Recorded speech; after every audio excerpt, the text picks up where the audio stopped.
ئەم کاتتان باش کاتی ئابوووریە ئەم ئێوارەیە ئەم بابەتە ئابووریانەتان بۆ باسەکەم.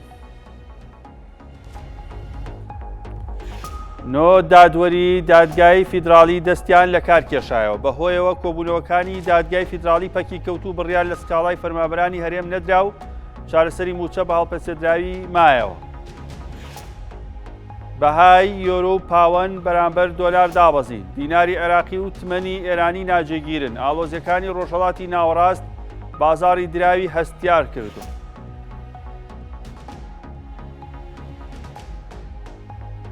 دەواازە سنووری و زەمینیەکان جمەیان دێت. سەرەی دوور و درێژ گەشتیار و سەردانیکەرانی بێزار کردووە.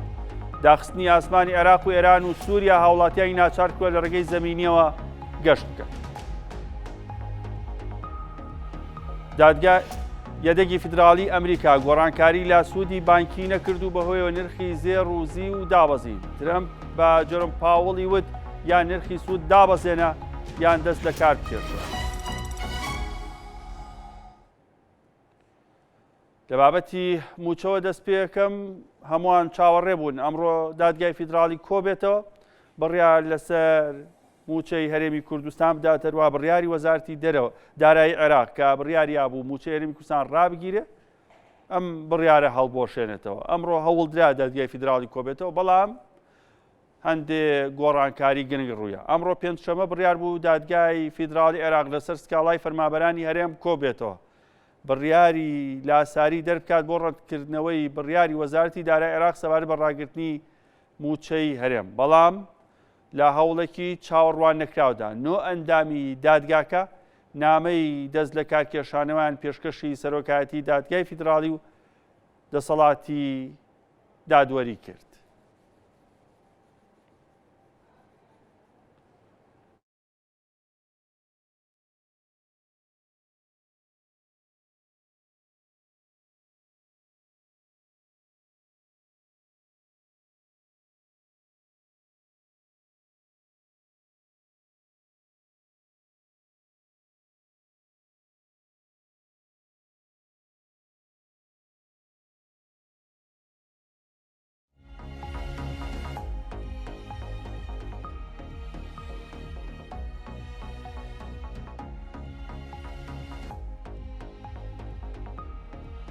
لەگەڵ محەممەد عەبدوڕەحمان پەیامنێری کورسان نیوز لە بەغداد قساکەم. محەممەد سڵاو لێ بە دوای زانیاریەکان سەبارەت بە موچە چین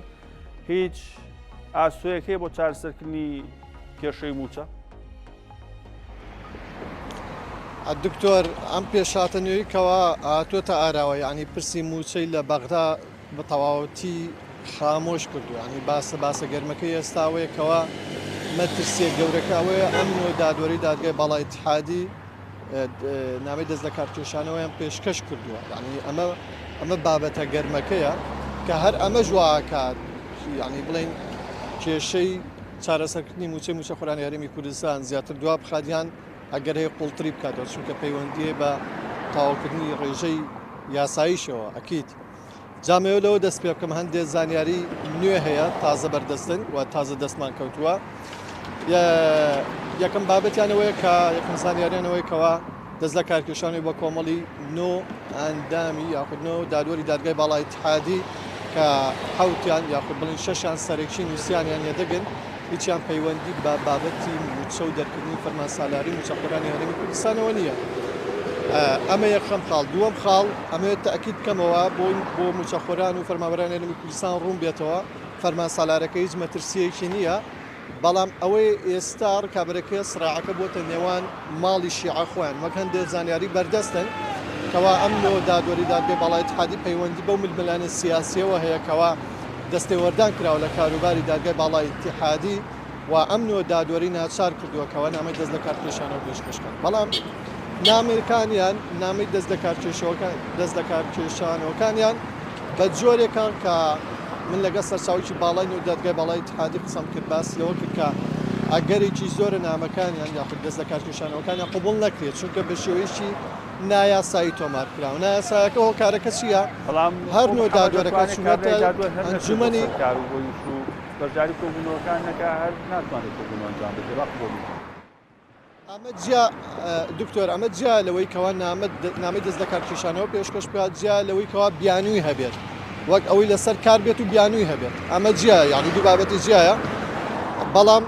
شتا بڵێن بابەتە ناقانونیەکە نایاسایەکە کە نادەستوریشە ئەو سەرچاوە باڵای دادگای اتحادی پێڕاگەیاندم ئەوەیە کە هەر نوع دادوەرەکە چونەتە ئەنجومەنی باڵای دادوەری مەجلس قەزا لای فایەقزێدان ئەروی نامەی دەرس لە کارکێشانەوە پێشکەش کردووە لە کاتێکدا خۆیان سەر بە دادگای اتحادین ئەمە هەنگاوێکی هەڵەی ئەوانە کە نامەی دەست لە کارکێشانەوەکەیان نادەستوری و ناقانونیە بابەتی دووەمەوەیە کەوا بێت سەرۆک کۆماری عێراق ئەم نوع دادوەرەکە هەر نوێیان خاوەنی مەرسومی کۆمارین دەبێت لە لای ئەوە یعنی لای سەرۆک کۆماریش وەک هەنگاوی دووەم پەسەند بکرێت و هەر نوع مەرسومەکەیان هەڵوەشێتەوە کامە بەکاریش خۆش دەزانێت چونکە خۆمان نەزانین دۆخی عێراق بە تایبەتی لە ڕووی ئەمنیەوە چۆنەوە دۆخی موچەخۆرانی هەرێمی کوردستانیش چۆنە کە چەندین ڕۆژە بە تایبەتی ئەمڕۆ دادگای باڵای اتحادی سەرجەمیان ئامادە بوون بە سەرۆکی دادگاشەوە فەرمان سالارەکە دەربێنێت بەڵام دیارە هۆکاری سیاسیەیە هۆکارە سیاسەکە ئەمێ ئەوە ڕوون بکەمەوە ڕێکەوتنی سیاسی لەسەر بابەتی دەرکردنی فەرمان سالارەکە هیچ مەترسی لەسەر نییە ئەمە هیچێک لە دادگاکانی نێو دادگای باڵای اتحادی پێوتم کە کووردا هیچ مەترسیەک لەسەر فەرمان سالارەکە نیە هەموو شتێ وەکو خۆی ڕات بەڵام کێشەکە ئەوەیە کە چەند لایەنێکی شیعی بە دیاریکراوی ئەمەوێ بڵێم ململانەکە لە نێوان قەیس خەزعەلی و هادی عامریە بە تایبەتی ئەم دانیشتنەی ئەمڕۆ کە لەسەر دوو سکاڵا بوو لەلایەن سەرۆک کۆماری عێراق و سەرۆک ئەنجومەنی وەزیران و پێشکەش کرابوو لەسەر خۆر عەبدوڵڵا ئەمە وای کردووە کەوا ئەو نوع دادوەرە ڕاستەوخۆ یعنی دەست لە کارکێشانەی بە کۆمەڵ پێشکەش بکەن ئەمە لە کاتێکدا کەمێک لەمەوبەر دکتۆر ئەو نووسراوە چوار نووسرا و بڵاو بۆەوە کە لە ئەنجومەنی نوێنەرانی عێراق و بڵین فەرمانگەی ڕاگەاندنەوە ئەو باز لەوا کات جاسم محەممەد عەبود سەرۆکی دادگای باڵای اتحادی داوای لە محمود مەشەدانی کردووە کە کۆبنەوەی ڕێک بخات کۆبنەوەکە بە بەشداری هەر سێ سەرۆکایەتیەکە وەروە دادگای باڵای اتحادی و ئەنجومەنی دادوەری و هاوپەیمانی ئیداری دەوڵەت واتە لایەنەکانی پێکەنەری دەوڵەت بۆی هەندێ ئەمێ ڕوون بێ دکتۆر هەندێ بابەتی دادوەری و دادگایی هەیە لە نێویدا خۆر عەبدوڵڵا کە ململانەی خستۆتە نێوان ماڵی شیعەوە بۆی لەو کۆبنەوەی یەکلا بکرێتەوە ڕێکەوتنی لەسەر بکرێ مەشهدانی نەسەن بەو کتابە جوابی داوەتەوە کە ئەو بابەتانە بابەتی دادگای اتحادی بابەتی یاساییە و دەستوریە و پێویست ناکە و ڕێگە نادرێت نابێ ڕێگە بدرێت دەستێوەردانی حزبی تیا بکرێت ئەمە ژوای کردووە لە دوای بڵین لە دوای بڵاوبوونەوە کتابە لایەنەکان ئەو لایەنانی کەوا لە سراعان دیارە دەستێوەردانیان کردووە لە دانیشتەکان ڕۆ دادگای اتحادی هەر ئەوە ژوای کردکەوە دوو سکاڵە دانیشتەکە دوا بخرێ بۆ 25 ئەم مانگە وای لەو نوع دادوەرە کردووە کە هەڵوێست وەربگرن نامی دەست لە کارکێشانەوەیان ینی پێشکەش بکەن بەڵام ئەوەی گرنگە نامی دەست لە کارکێشانەوەکە هیچی پەیوەندی بە بابەتی موچەی موچەخۆرانی هەرێمی کوردستانەوە نییە و پەیوەندی بە فەرمان سالاریشەوە نییە و ئەوەش ڕابگەێنم بابەتی دەرکردنی فەرمان سالاری لە دادگای باڵای اتحادیەوە وەکو ئەو دادوەرە دکتۆر وەکو ئەو دادوەرە پێڕاگەاندم کە لە ئەندامە لە دەستەی دادوەری دادگای باڵای اتحادی پێوتم کە هەموو دادوەرەکان هەر نوع دادوەرە سەرێکیەکە بڵین ڕائیان داوە و فەرمان سالارەکە وەکو خۆی جێبەجێکرد بەڵام لەسەر کاتەکە ئەمێنێ و پێشتریش ئاماژەمان کردووە دەرکردنی فەرمان سالاری لە دادگای باڵای اتحادیەوە پێویستی بە دانیشتن و جەلسە و مرافعات نییە و پێویستی بە دیاریکردنی ڕۆژەکەیشی نییە چونکە ئەو بابەتە لە مانگی شوباتی پارساڵە بڕیاری لەسەر دراو لە 2024 ئەمەی ئێستا لەسەر دادگای اتحادیە دەرکردنی فەرمان سالاری تەنها بۆ ڕوونکردنەوەی پشت بەستن بە بڕیارەکانی پێشوو بۆیە ئەکرێت بڵین لە دەقە و سەعاتە ڕەنگە بۆ ئێوارە بۆ شەو بۆ سبەینێ فەرمان سالارەکە دەربچێت محەممەد عەبدوڕەحمان پەیامبەری کوردستان نیوز لە بەغداد هەربژیت هەموو هەواڵ و زانیاری نوێت لایە لەسەر بابەتی موچە و ئەو ڕووداوانشی کە لە بەغدا ڕوئێن سەبارەت بە بابەتی موچە لێرە سەرنجستان ڕاکێشم بۆ هەندێ زانیاری ئایا ئەگەر دادگاش کۆبێتەوە کۆنەبێتەوە گوی محەممەد وتی بڕیاری یاسایی بدایە خۆت ئەوەی ئەمری وەلایی دەربکایە هەر بابەتێکتر ئەمە ئەبێتەوەی کە ئیتر کێشی موچە چارەسەر نەبێت ڕێگەی تر هەیە یاخودنە تەبەن ئەوە پێیوەستە بەوەی کە ئەمڕۆ ڕوویە نۆ دادوەری دادگای باڵای فیدرالی دەستان لە کارکێشاوی کە شەشیان سەرەکوین سیانیان لاوەکین لە کۆی سیانزە ئەندام بەسەرۆکەوە کە لێدەکان یەک کەس ماوە لە ئەوانشی کە دادوەری سەرۆکین دوو کەس ماونەتەوە لەگەڵ سەرۆکی دادگا ناتوان کۆبوونەوەکان ئەنجام بێگومان ئەمە پێیوەستە بە کێشەی موچە لە ماوەی ڕابردوو وەزارەتی دارایی عێراق لە 25 وتی کە ئیتر پشکی هەرێم بۆ ئەم ساڵتا بواتم هەژماگەی ماوە پارە نانێری لە بودجەی 3 ساڵە ئێوە بەرکەوتی خۆتانتان بردووە کە 40 تریلیۆن دینارە چ بەوەی کە فیدراڵ نردوێتی چ بە داهاتی ناوتی هەرێم کە خۆی فرۆشتێتی چ بە داهاتی نانوتی ناوخۆی هەرێم 40 تریلیۆن زیاترتان لەم ماوەی ئەم 20 ژمارگیا بردووە کە بەشی 3 ساڵ و زیاتریشە ئێمە پێ ناتوانین لەوە زیاتر پارەتان بۆ تەرخانکەی لە خەرجی فعلیش زیاتر هەرچی سەبارەت بە لایەنی دیکە لەسەر کێشەی موچەکە دروست بووە سەرنجتان بۆ هەندێ زانایی دیکە ڕاکێشم زای حکوومەتی فیدراڵ لەسەر بابەتی موچە چی وتو ئەم کێشەیە لە چیوە سەرچاوی گرت و ئەوان چ هۆکاریکاندا وەزارەتی داراییەڵە بڕەکەتان تەواو بووە حکوومەتی فیدراڵیش هەندێک قسە هەیە ئەڵێ داهاتی نەوتی هەرێم ڕادستی بەغدا نەکراوە لە ناوخۆ 300,000 بەرمیل نەوت بەرهەمیەت حکوومەتی عێراقڵێ ئێوە ئەم داهاتتان نەیاوە بە من هەرچەندە بوو 400,000 بەرمیلتان ڕادست کردایە بەڵام کێشەی تێچووی کۆمپانیاکان و دەرێنان و گرێبەستی کۆمپانیاکان ڕێگر بۆ لەو بابەتە سەر ڕاوی فرۆشتوتانە داهاتەکەیتان نەگەڕاندۆتەوە بۆ غەزێنەی حکوومەت هەروەها ئەڵێ داهاتی نانەوتی هەرێمیشتان بە تەواوەتی ڕادست نەکرد بۆ نمانگە 50 میلیاردتان ناردۆ مانگەی هەفتاتان ناردووە لە کاتێکا ئێوە خۆتان ئەوەن داهاتی نانەوتی هەرێم 250-300 میلیارە کەمە پاڵپشتە بە یاسای دارایی عێراق کە ئەویش جۆرەکە لە یاسایەکی مەتاتی لاستیکی ینی حکوومەت هێرێمەڵێ بەس تەنها بێ داهاتە فیدراڵەکان لە 150تان بەمێن وەکو گومرگ و باج عێراقی شەڵێ نەخێر ئەو داهاتی کە کۆیەکەی تۆ بە ئاو و کارەبا و کامێرا و پۆینت و تا کۆتایی تۆ ڕادستی منی بکەی نیوە ئەگەر لە 100 نەبێ وەزارەتی دارایی لە 100 حکوومەت عێراقڵێ لە 150 بێ ڕازین 150 میلیارێکمان بۆ بگەڕێنەوە بەڵامیەوە 50 میلیارە نێرن هەمووی نەهاتۆ لام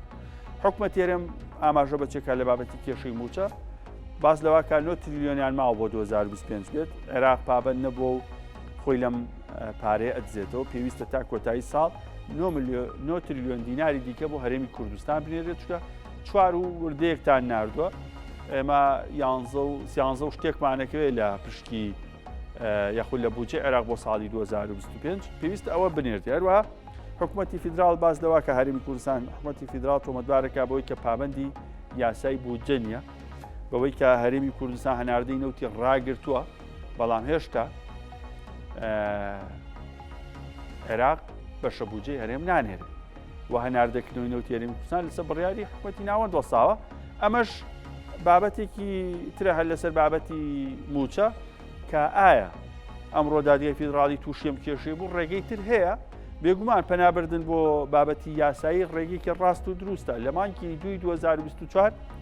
کاتێ فەرمانبەران و موچە خۆرانی هەرێمیستان لەم دادگایە شکاتیان کرد ئەنجامێکی باشی هەبوو با بۆچوونی بەشێک لە یاساناسان پێویستی بۆ نیە جارێکی دیکە دادگای فیدراڵی فەرمانی لاساری دەربکات بۆ ئەوەی کە بڕیاری وەزارەتی دارایی عێراق هەڵبەشن بڕیاری وەزارەتی دارایی عێراقە پارە نانێرێ بۆ هەرێم لەسەر بنەمای یاسای دادگای فیدراڵی بۆ کاڵێن داهاتی نەوتان ڕادەست نەکردووە داهاتی نانەوتیتان بە تەواوەتی نەیاوە بە ئێمە بۆ پشکی خۆشتان لەو بابەتەیە خەرج کردووە لە هەمان کادا ڕێگەی تر هەیە ڕێگە یاسایەکە ڕێگەیەکی تا ئاستێک زۆر کاریگەر نابێت ڕێگەیەکی ڕاست و دروستە بەڵام عێراق کێشە لە نووسینەوەی یاسا و بڕیارەکان نییە سەبارەت بەوەی کە کێشەکان چارەسەر بوو بەڵکو نیەتی چارەسەرکردن و دەسەڵاتی جێبەجێکردن وەربا بابەتی سیاسی هەیە ئەکرێ حکوومەتی هەرێم و حکوومەتی فیدراڵ کۆ ببنەوە هەردووکیان تیمی هاوبەش چ لەسەر ئاستی باڵا بێ یاخود لەسەر ئاستی وەزارەتەکان بێ بۆی چارەسەرێک بۆم کێشێ بدۆزنەوە یاخود لەوە گرنگتر پێویستی بەوەیە کە لە ڕووی سیاسیەوە گفتوگۆ و دانوستانی سیاسی لە نێوان لایەنە سیاسیەکانی هەرێم و بەغداد ئەنجام بدێ بە تایبەت لە نێوان لایەنە شیعەکانی پێگەێنەری حکوومەتی عێراق هەروەها لایەنە پێگەێنەرەکانی لایەنە ئەوانی کە لە هەرێمی کوردستان و پێگەێنەرن لە حکوومەتی عێراق وەکو سێ لایەن دوو لایەنی سەرەکی کە لە حکوومەتی عێراق هەن ئەمە بە وەفدی هاوبەش لەگەڵ حکوومەتی عێراق قسە بکەن لەگەڵ لایەنە سیاسیەکانی عێراق قسەکەن بێگومان ئەنجامێکی باشتر پێشتریش هەر جارێک کێشەی موچە بوو بێ لایەنە سیاسیەکان کاتێک لەگەڵ لایەنە شیعەکان گفتوگۆیان کردووە ئەم بابەتە چارەسەر بوو ئاوێکراوە بە ئاگرەکەیە بەڵام دواتر هەر سەری هەڵاوەتەوە ئێستش هەر بابەتە هەر پێویستی بەوەی لایەنی سیاسی گفتوگۆی تیابکات تا هێندەی پشت بە بابەتی یاسایی و حکومی ببەست سەرنجتان ڕاکێشم بۆ بەهای دراوەکان بەهای دینا بەرامبەر بە دۆلار ناجێگیرە بانکی ناوەندی عێراقیش دڵنیایی دەدەن بەهۆی پەرەسەندنی ئاڵۆزیەکان لە ڕۆژهەڵاتی ناوەڕاست بەهای دینار عێراقی بەرامبەر بە دۆلار کەمێک دابەزی لە سەرەتای دەستپێکردنی جەنگەکەی دابەزینێکی باشی بەخۆبینی پاشان لە ڕۆژانی دواتر کەمێک بەهاکی بۆ گەڕایەوە لەگەڵ زیادبوونی ئەگەری بەشداری ئەمریکا لە هێرشەکانی ئیسرائیل بۆ سەر ئێران جارێکی تر بازاری دراوی عێراقی هەستیار بووە. بانکی ناوەندی عێراقیش ڕایگەاندووە بەردەوامە لە کارەکانی و دڵنیاییت دات لە هەوڵەکانیان بۆ بەهێزکردنی ژێرخانی بانک.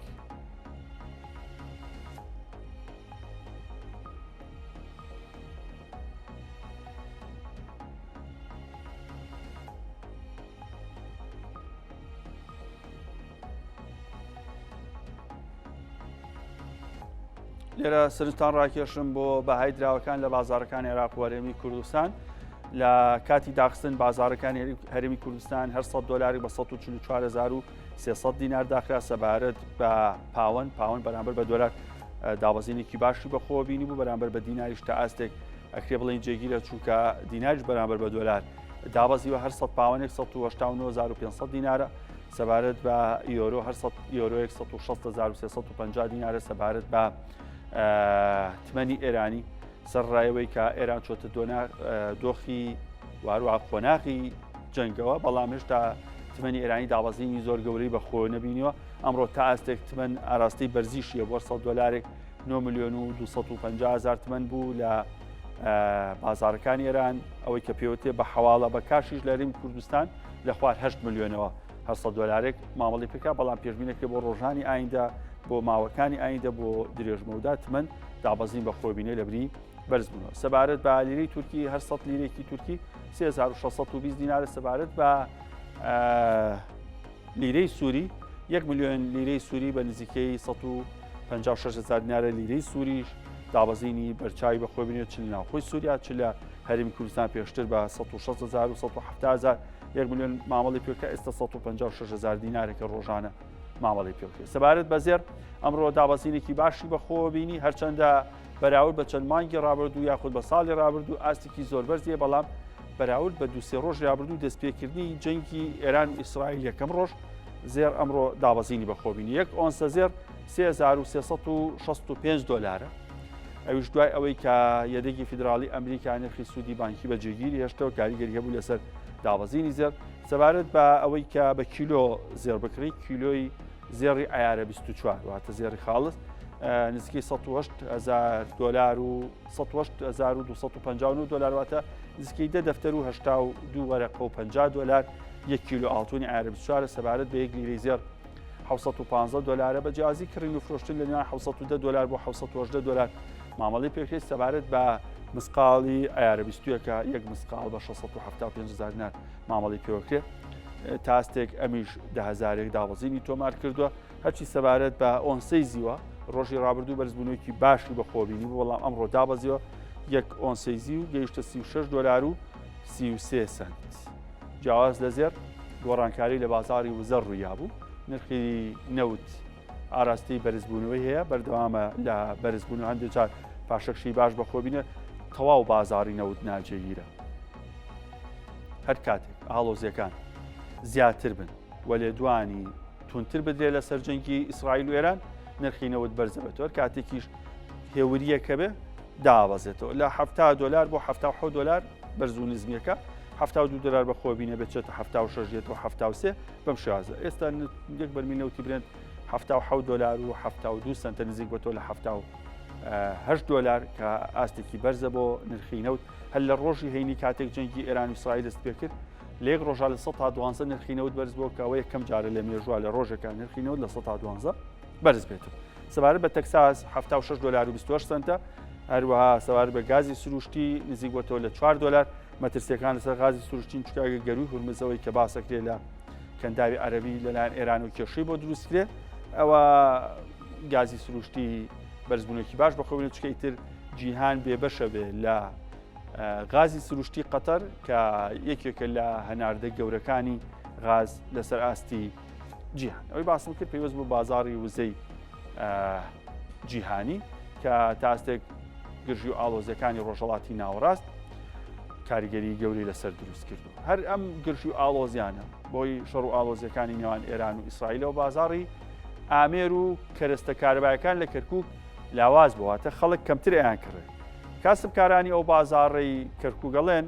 لە دوای سەرهەڵدانی ئەو تەنگەژانەوە بازار وەستا و پارەی کرێی دوکانەکانیشیان بە ئاسانی دەرناکەنەوە چەندە سێ چوار ڕۆژ شەڕەکە ڕوویا هێشتا ماوەتی بگەینەما. جێگری سەرۆکی ژووری بازرگانی عێراقیش لە کەرکووک ئەڵێت بۆ پێی یەکێک لەو وڵاتانی لە شەڕەکەدایە دراوسێ عێراقە کاریگەری لەسەر لایەنی ئابووری و دارایی عێراق دروستەکە. عومەر غەریب پامێری کوردستانی چۆتە بازاری کەرکووک بە دوادەچوونێکی باشی لەسەر ئەم بابەتە.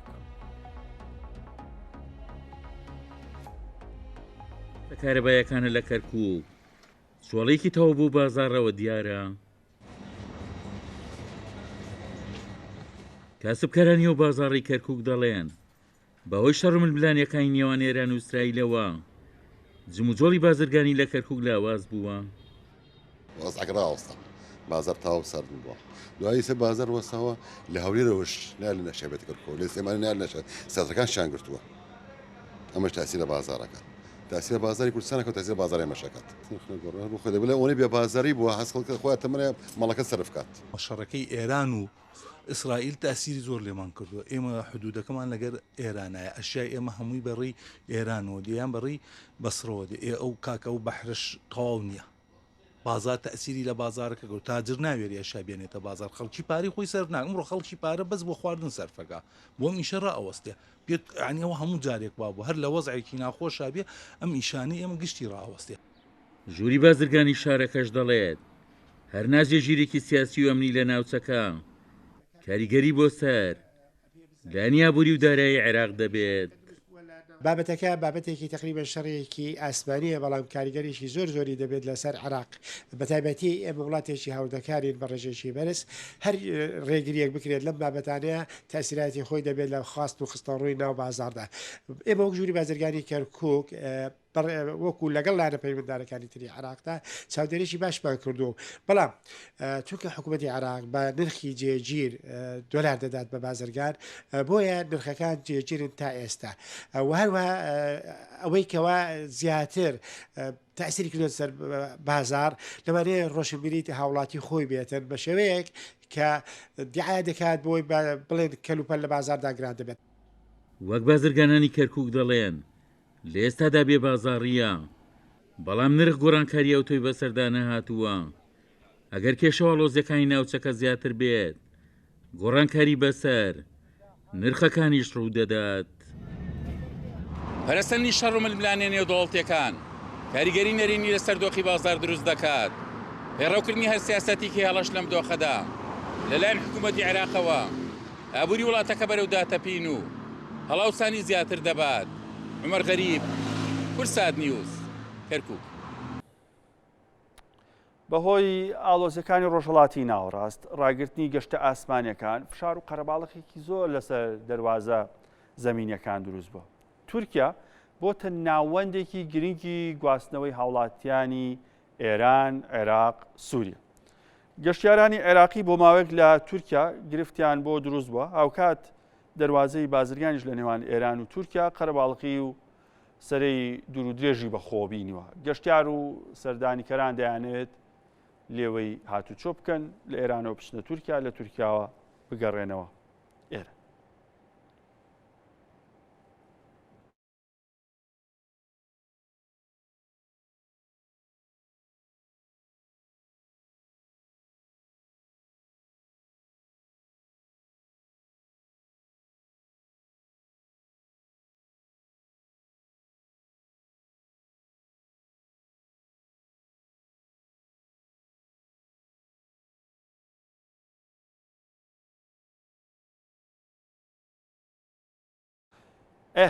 جا باسێکی ئەم دەواازە سنووریانەتان بۆ بکەم کە لە نێوان هەرێم و تورکیا هەیە لە نێوان ئێران و تورکیا هەیە لەگەڵ ئەحمەد ئیسماعیل پەیامنێری کورسات نیوز لە زاخۆ زانین دۆخی دەواازەی ئیبراهیم خەلیفی شقاپور چ دۆخێکی هەیە. ئەحمەد سڵاو لێبێ تا چەند قەرەباڵخی و سەرە و جەنجاڵی بە ئیبراهیم خەلیل و فشقاپورەوە دیارە بۆ هاتوچۆی گەشتیاران پێچێ ئەحمەد ئامادە نەبوو بێ. باشە ئەفراتیشمان حازنێ لە ئەستەمبوڵ یان باش باسێکی بازاری خانوبەرەتان بۆ کەم بازاری خانوبەرە لە هەرێمی کوردستان ئەم گرژگاڵۆزانی کە لە ڕۆژهاتی ناوەڕاستەیە کاریگەری لەسەر دروستکردوە تا ئەستێک گرفتی بۆ مامەڵەکردن جۆرێک لە سستی بازار دروست کردووە بەهۆیەوە تا ئەستێک لاوازی لە کڕین و فرۆشتن لە بازار و لە سێکتەری خانوبەرەیە دروست بوو.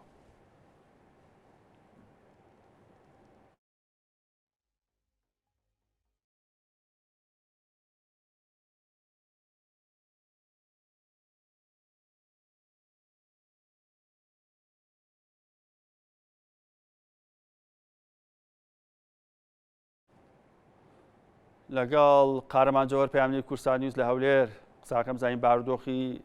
سێکتەری خانوبەرە چۆنە. قارەمان سڵاو لێبێ بازاری خانوبەرە چۆنە هیچ گۆڕانکارێک ڕوویاوە ئەو تێم گرژیانە کاریگەری هەیە لەسەرەوەی کە بازار سست بوو بێ. بەڵێ بیلا لەو کاتت باش لەگەڵ دەستپێکردنی جەنجی ئێران و ئیسرائیل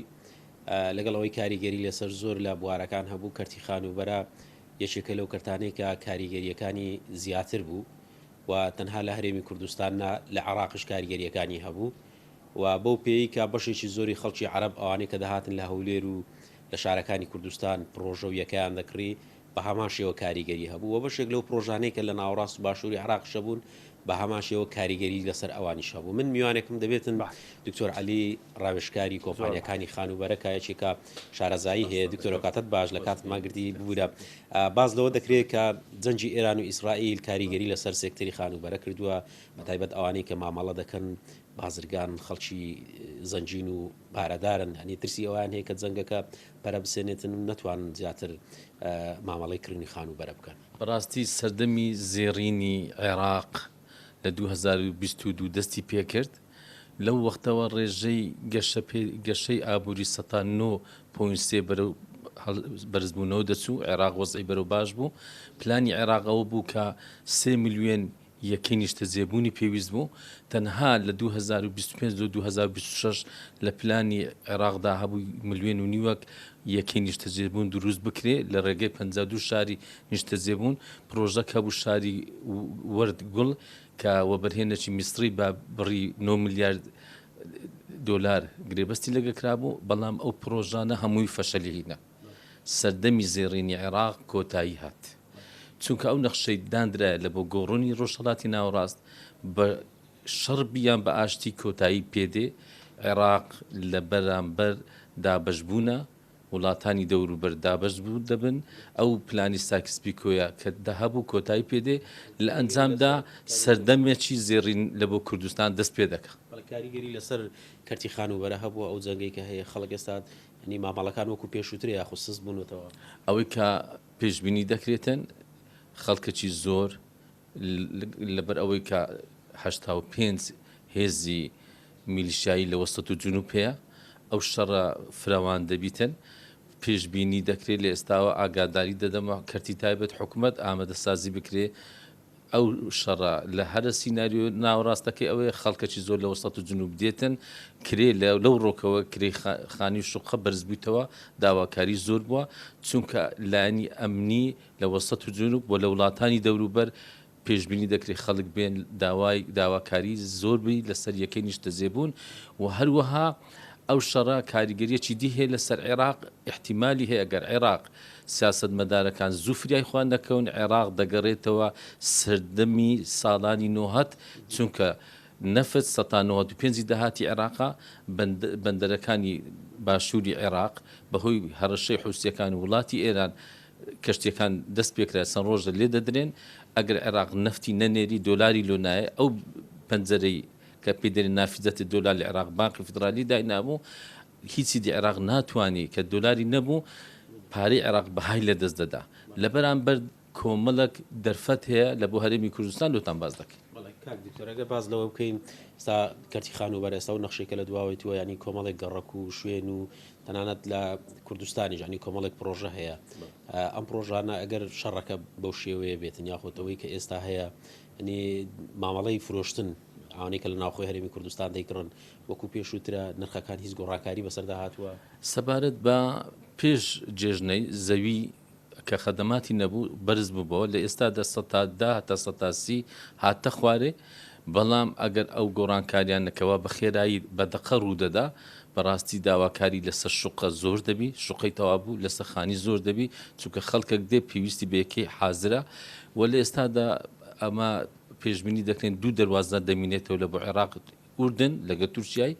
و چاودێران ئەوانەی کە لە مەجای بزنس ئەوە دەکەن پێشبینی دەکەن کەرستەی بینا 130 هەتا 150 گرام ببی چونکە هەموو کارگەکان کە بە نەفت ئەو کارگانەی لە ئێران هەیە بە غاز ئیش دەکەنە بە کاربە ڕادەوەستی کەواتە ڕێگای هاتنیش دەوەستی تەنها تورکیا ئوردنمان لە دەست دەبینێ ئەوە وا دەکا کەرتی نیشتە جێبوون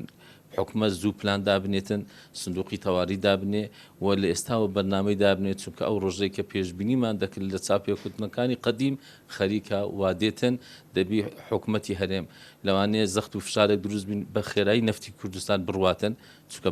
بەندەری بەسڕادا دەخرێ و ئەوە دەکە پارێک کاژ لە بۆ کوردستان بێتن و بەرهێنەر هیچی دیناوری لە وەسەت و جنوب ئەم لە دوور و پێرەوە خەڵک تەلەفۆن دەکا و بەرهێن زیاتر فکر لە کوردستان دەکاتن ئەوانە دەرفەتن ئەگە کوردستان پلانی هەبی ئاسانکاری بکاتن خۆی و ئەو ڕۆژێ حازرکە لەوانەیە ئەو دەرفەتە لە بۆ کوردستان زۆر باشبی چونکە چاوەڕوان دەکرێت جگە لە هەرێمی کوردستان و هەرێمی سووریا هەرێمی سێمیش هەرێمی چارەمیش لە کوردستان دروستبی لە پارچەکانی دی سپاسان دەکەم سەرسەرم سەر چاو دکتۆر عەلی باسی کرد ینی کۆمەڵێک ئەو پێشبینیانەیە کە لە کاتی ڕوودانی و گۆڕاکاریانەی کە لە شەڕی نێوان ئیسرائیل و ئێران ڕوودەدات کاریگەریەکانی دەبێت لەسەر عێراق دەبێتن لەسەر هەرێمی کوردستان دەبێتن کەرتی خانوبەرە پێشێکە لەو کەرتەیە کە زەرمەند لە کاتی زەرمەندی گەورە دەبن یاخود ئەو کاتێک کە سوود و قانزاز دەکەن سوود و قانزازی زۆر بکەن بەهۆی ئەو شەڕ و ئاڵۆزەی کە لە نێوان ئیسرائیل و ئێران هەیە زۆر باش قارەمان جەوهەر پەیامنێری کورسات نیوز لە هەولێر هەر بژیت سپاس بۆ میوانەکەشت بەرچاوڕوونێکی باشیان لە سەبابەتی کەرت و خانوبەرە هەرچەندە بارودۆخەکان پێناچێ بەو شێوازە هێندە کاریگەری گەورە لەسەر ئابووری عێراق دروستکە چونکە پێدانی دۆلار و گواستنەوەی دۆلار ڕاستەوخۆ پەیوەندی نیە بە فرۆشی نەوتی ڕۆژانەوە بەڵکو عێراق 100 میلیارد دۆلار یەدەگی هەیە و بەردەوام لە سوود لێبینینی بۆ خستنە ڕووی دۆلاری ڕۆژانە سەرباریەوەی عێراق وەرەمی کوردستانیش یەک پارچەن یاخود یەک پاکێجن ئەگەر بێت و گرفتێکی ئەمنی لار شوێنێکیان ڕووبە کاریگەری لەسەر ئەوی تریشان دروستەکە. جا کەمێک پێش ئێستا باسی دەواازە سنووریەکانم بۆ کردن کە وتم خەڵک گەشتی ئاسمانی وەستاوە بەهۆیەوە دەواازە زەمینەکان بەکارهێنن لەگەڵ کامیان وەرگین ئەحمەد یافەر لەگەڵ ئەحمەد ئیسماعیل پەیامنێری کورسات نیوز لە زاخۆر و فەرادیە شار پەیامنێری کورسات نیوز لە ئەستەمبوڵ گفتوگۆکەم ئەحمەد بارودۆخی ئیبراهیم خەلیل و فیشخابوور چۆنە قەرەباڵخی و جەنجاڵی هەیە؟ بله بیلال پشتی شر و پفتون دنابرا ولات ایران و اسرائیل دا هەڵبەتە یعنی دگەل ڕاگرتنا گەشتن ئاسمانی جی هەم فڕۆکەخانە هەرێما کوردستانی هەمژی یەن عێراقی یعنی پتریا ڤەلڤینا بازرگانی هەمژیا گەشتیاری یعنی فشار لەسەروی دەرگەهی دروازه دولتی ابراهیم خلیل اگر کامراوان جی اشارات پی بدت نهازل دروازه دولتی ابراهیم خلیل یعنی فشار سروی درگاهی گلک زیادتر بو اجبر کو اف درگاه یعنی البته یعنی درگاه تا که درگاه ولات اروپا و یعنی ترکیه و گل اروپا پیک و گردن یعنی هریما کردستان گلوان ولاتا اجبر وی چندیجی یعنی دست پی که اگر بحث گشتیارا بکم هاتنا گشتیاران بووی دروازه پشتی بیشین افشار یعنی درست بو یعنی گلک ولاتیت ما هم یت بیشین هریما کردستانی هم جی باشور و ناوەڕاستی عێراق لە gelek وڵاتە عاسێما بووین یعنی ئەف وڵاتیت هەنێ دەمێ شەڕیدا چ وڵاتێت ئۆروپا چ وڵاتی دیت عربی و گەشتن ئاسمانیژی gelek وڵاتە تایبەژی هەرێما کوردستانی و عێراقی ئەو گەشتە هاتبوونە ڕاگرتن یعنی فڕۆکەخانە هاتبوونە ڕاگرتن ژنە چاری بڕیا بێژین زمینی ئاژی بڕیا پەژایی دەڕێکا دەرگەی نێودەوڵەتی ئیدرای خەلیدا دەربازی ئاخا هەرێما کوردستانی و عێراقیت بوون يعني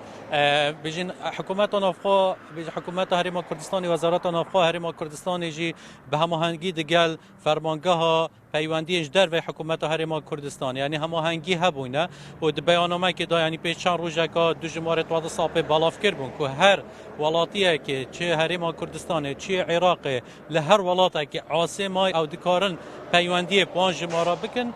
او کاروبار تونا درست بکن به هماهنگی دگل حکومت هرم کردستان یعنی او ولاتی خو بگهینن ولات ترکیه چه فروکخانه استانبول چه انقره لهر باجرک استانبول پش راجی برایکا فروکخانه بیجن انقره استانبول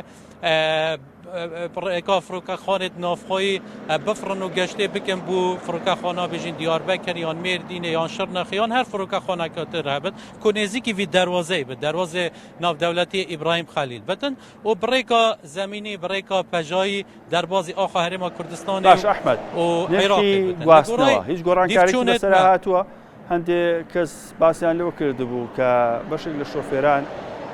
دۆخەکەیان کۆستۆتەوە نرخی زیاتریان وەرگرتووە ئایا هیچ ڕەوشێنە گیراوەتە بەر سندیکای شۆفێران لە زاخۆ بەڕێوەبەتی گواستنەوەی زاخۆ هی ئیبراهیم خەلیل هیچ ڕەوشێنێکیان گرتووەتە بەر بله ناز بحثی پیش بحثی بابتی بکم یعنی لگوری او آمار دست مکتی هر چند ریوبریا دروازانی دولتی ابراهیم خلیل هیچ آمارک بلاف نکریه لگوری او زانیاری دست مکتین حتی نهادوان دروج سه روجت بوری دا 20,000 کس برایکا دروازه دولتی ابراهیم خلیل سردان آخر ما کردستان کریه جبر راجی بیجی سردان باجار دین عراقی کرینه او ولاتین ما این عاصجی بتری 1000 ولاتی اوت ولاتی دی یعنی جبلی ولات ترکیه لو ولات اروپا یان ولات عربی هر ولاتی که دی هبین خو خواگاهی نو دروازه او جی 1000 ولاتی بون یعنی برایکا حکومت هرم کردستان یعنی گهشتی نوی دروازه اگر برسما بسیارات ابدم پیش چند روزه کاجی یعنی بابت ما پویری ما دیف چون سروی بابتی کریه و کتا آماجه پی کریه یعنی گلک شوفر هر هم شوفرین یعنی ین جمهوریت ترکی هم جین ات عراقی خلک زاخو دهو که سروری که هاتنو چونت که آنجا و گاستنا گشتیار و ریوین کات کرد یعنی اف بابت استقلال که نجبر کو ازدحام کو قربالغه که زیاده پیدا با خلق قصداوی درگهید کن ریکا چند متر که یعنی تنه ادوی دروازه دا یعنی تنه جسرک پرک نابینا بیجین زاخو دا گل ولات ترکیه یعنی ریکا چند متر که وکوما بسیار جوان ولاتی ها کرین یعنی هاتنو چون بوا 150 حتی 300 دلارن پیشتر جی هر یعنی بلاش ببرن بر خلق اینانود برن هاتنو چونت گل لدی ترکیه لدی هرمی کردستان احمد لان ترکیهش عالی ترکیه که در بازی لان یک نفر گواستنەوەکەی بوو بە چەند مترێکیشە بینەکە یعنی چند مترێکت کێمە بێژین تنێ حتی 500 مترێکت کێمە یعنی نابێت پڕێکە پیادە هاتن و چێن دەبێتن تڕۆمبیل هەبێتن هەتا کو معاملەتت خۆب مەشینەش بەرهەندێژی بابت استقلال کردن اما دنگی وان هولاتیان همت عراق هم جیه تحریم کردستان گهینه گاندینا جهت پیوندی داله حتی نها هیچ کسک نهاتیه سرخط اگر بلینده بحث بابت بازرگانی جی بکم دوی درگهی دا وی دروازه نیو دولت ابراهیم خلیل دا یعنی هاتنو چونه زیده بو یعنی پیشتر هم بیجین ترمبیل بازرگانی اوید بار هلگر حتی 1000 ترمبیلاجی روزانه هاتنو چون دوی دروازه دا کردن لیل گورای دیف چوند منها بلم بو حتی 2500 ترمبیلا روزانه هاتنو چون جبر وی دروازه چون که اف دروازه هنی حوالی باش احمد بو بازارکان هرمی کردستان که هنی کالاشمک بوت دوونده و زیاتری کرو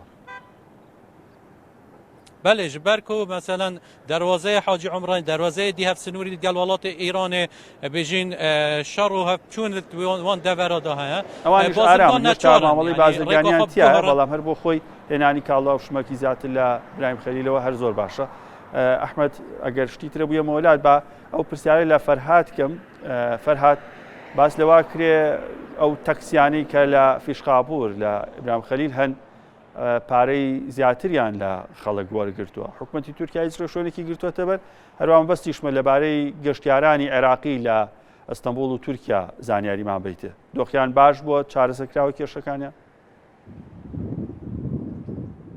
بله پشتیوان وکی پشتی شهر اسرائیل و ایران لگلک گشتیار نه دکارن ورا بینویدرین اش دکارن ورا دربازی یعنی استانبول دربازی عراق و ایران و باشور کردستان ببین ام دکارن بیشن گشتیارین کوتی نویدری آنجی او بری در رزرواسیون کربون اینو کارن ور نویدری ایکو هات نویدری جی بریا سیاریان دربازی ویدری دوون این ایران جی نویدری مانه هنگ ایکون این کو پشتی شهر هات نویدری نهان دوران مانه و بانگی کسی کو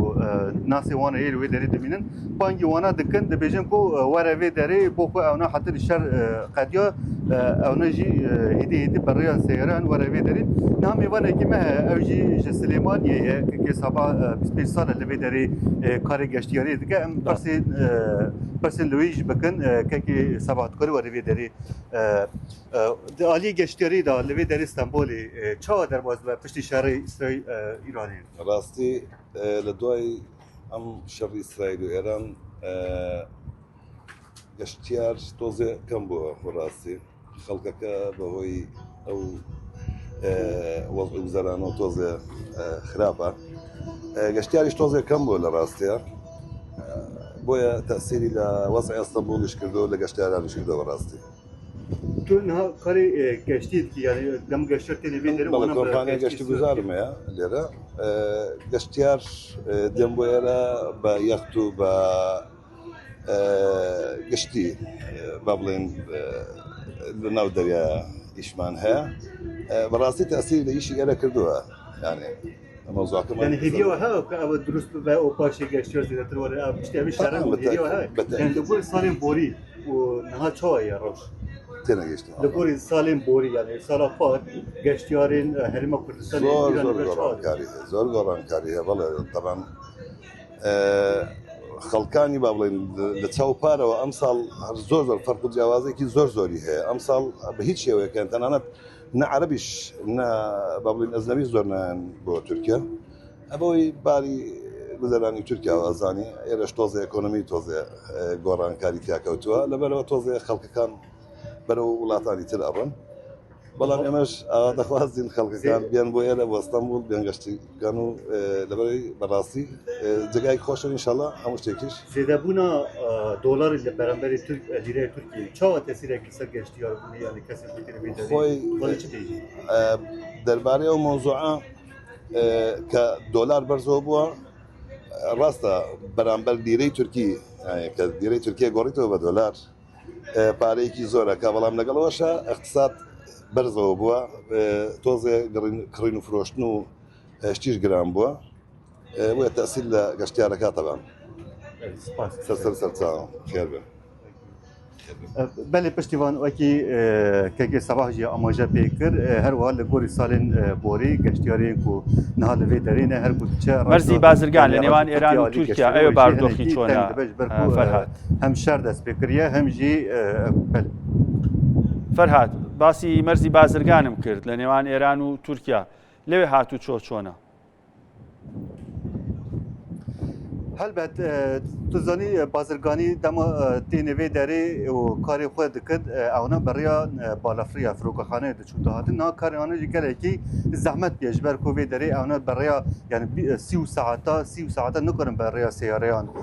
بچنو بین او کاری خود بکن او جیگره کی کاری آنها زحمت بیشتر کو هم نه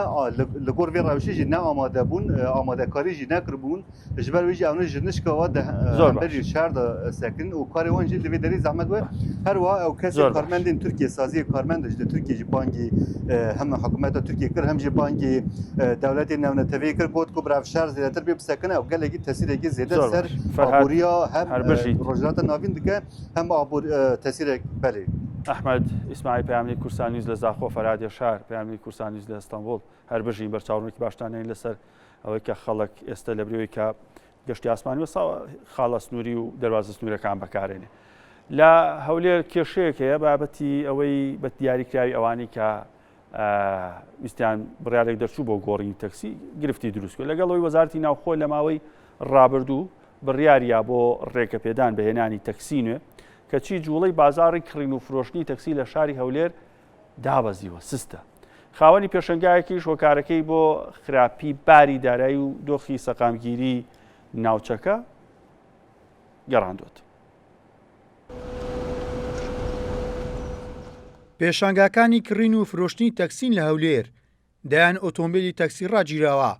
کەچی بێ کڕیارن لەگە ئەو شەڕە و ئێران و ئیسرائیل تقریبان بازاڕەکەمان 100 تا نۆتی تێکچووە دێدەوان نزیکەی 14 ساڵە لەم بازاڕە کاری کڕین و فرۆشتنی ئۆتۆمبیلی تەکسی دەکات باز لەوە دەکات نزیکەی 3 مانگە بە تایبەت دوای بڕیارەکەی حکوومەت بۆ ڕێگەپێدان بەهێنانی تەکسی نوێ کڕین و فرۆشتن ڕووی لە سستی کردبوو دۆخی ناوچەکە شوێندەی دیکە بازاڕەکەی شێواندووە لە ڕەمەزانێەوە تقریبان بازارەکەمان لێ تێک چوو بوو 1970 بازارەکەمان لێ تێک چوو بوو لە بەوەی تەکسی دەبتەوە موافقە دەبتەوە نابتەوە موافقە دەبتەوە 100 کابرا نەیدەکڕی باز لە پاش ئەوەی وەچ موافقە بەوە بازارەکەمان تقریبان بەرەبەرە باشی ڕۆی بەس ئەو پێش ڕۆژەیش لە بە شەڕی ئیسرائیل و ئێران تقریبانی شەکەماوە لێ تێکچێتەوە ڕسوماتەکە هایبرێ 190 زاری دەدا ئەوەی هایبرێت بی ئەوەی بنزینیش بێ تقریبا 2 میلیۆنی دەڕاتن بە گوێرەی بڕیارەکەی وەزارەتی ناوخۆ بۆ ئەوەی ئۆتۆمبیلی مۆدل نوێ بکرێتە تاکسی دەبێت تاکسی مۆدل کۆن بکرێتە ئۆتۆمبیلی تایبەت خاوەن تەکسی و شۆفێرانیش دەڵێن ڕایکردنی مامەڵەکان زیاتر لە هەفتەیەکی دەوێت لەگەڵ ئەوەشدا حکوومەت پارەی تابلۆ و ژینگە و ڕێگەوبانی ژۆر دەگرێت کە نزیکەی 500,000 دینار تێچووەکەیەتی ئەو سیارانەی مەسەڵەن کە مۆدیلیان کەونا کە دەگەڕێوە لە بۆ دایرێ مروری بەلایەنی کەمەوە تێگەشتی نزیکەی 500 تا 600,000 دەدەی لەبەر ئەوەی ئەو شتانە هەمووی نوو دەبتەوە وەکو ڕقم وەکو مەسەڵەن ڕسومات وەکو ژینگە ڕێگەوبان و ئەوانە بەڕاستی نزیکەی سیارە هەبووە تا 700,000 تا 750,000 سیارە بووە ئەوە جگەلەوەی کە غرامەشی بەخۆی پێکردبی باسی غرامەکەی ناکەم تەنها باسی ئەو ڕسوماتی دەکەم کە 10 سارە مەسەڵەن کابرانەیدایە ئەوەندە لێوەردەگرن لە دایرێ مروری بە گوێرەی ئامارەکان زیاتر لە 100,000 ئۆتۆمبیلی تەکسی لە شارەکانی هەرێمی کوردستان هەیە مەرجی وەزارەتی ناوخۆش بۆ ئەو ئۆتۆمبیلێ دەکرێتە تەکسی دەبێت مۆدلەکەی سەر و 2023 بێت و پێوەرەکانی سەلامەتی و ژینگەیی تێدا بێت گەلان سابیر کورسات نیوز هەولێر هەرچەندە شەڕواڵۆزی هەیە و بابەتی موچە شارسەرکردنی ئاسوویەکی ڕوونی نییە بەڵام هەر گەشتبین بین باشە بۆ هیوایی کە ئابوووریەکی زۆر باشتانە